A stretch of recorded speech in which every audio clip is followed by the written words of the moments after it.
আজকে তো মিঠি স্কুলে যায়নি, এবার দেখি ও আজকে কি করছে। অনেকক্ষণ ধরে এই আধ ঘন্টা ধরে কিছু একটা করছে, দেখি গিয়ে। এই মাম, কি করছিস? আমি ড্রয়িং করছি। বাহ, খুব সুন্দর হয়েছে তো। আজকে স্কুল যাসনি আর সারা দুপুর ঘুমোচ্ছিস না, ড্রয়িং করে যাচ্ছিস। ভালো।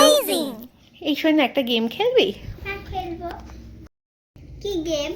চ, ভাবছি একটা চ্যালেঞ্জের গেম খেলবো, তাহলে আমি জিততে পারবো আর আমি গিফট পাবো। না না, আমি জিতবো। না, আমি জিতবো। আমি জিতবো। আচ্ছা তাহলে চ, দেখি কে জেতে। দেখি কি গেম খেলা যায়, চলে। মামা। পরে আবার ড্রয়িং করবি, চলে।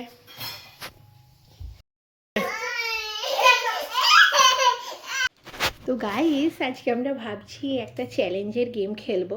তো সেটা হচ্ছে পাসিং দ্য বল। তোমরাও বাড়িতে খেলতে পারো বাচ্চাদের সাথে, এটা খুব ফান গেম।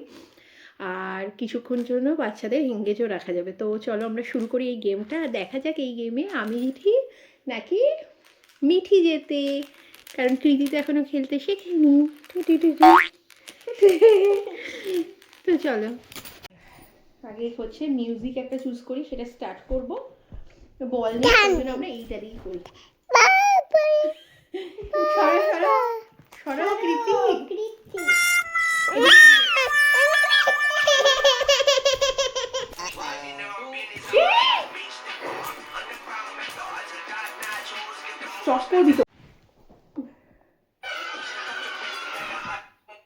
যা, আমি হেরে গেছি। আচ্ছা, নেক্সট রাউন্ডে দেখি কে যেতে।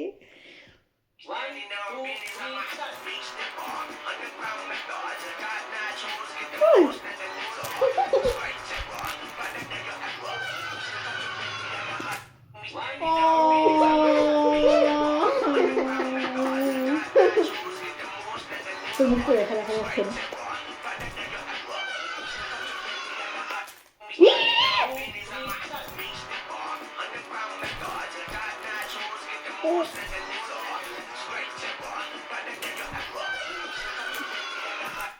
যা,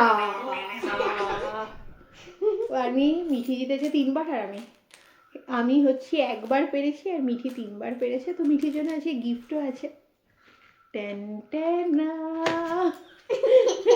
দেখ এই দেখো সবাই আমার কেমন লাগলো গেমটা খেলে? খুব ভালো লাগলো। আবার একটা নতুন চ্যালেঞ্জে আমরা আবার গেম খেলবো। টাটা। টাটা।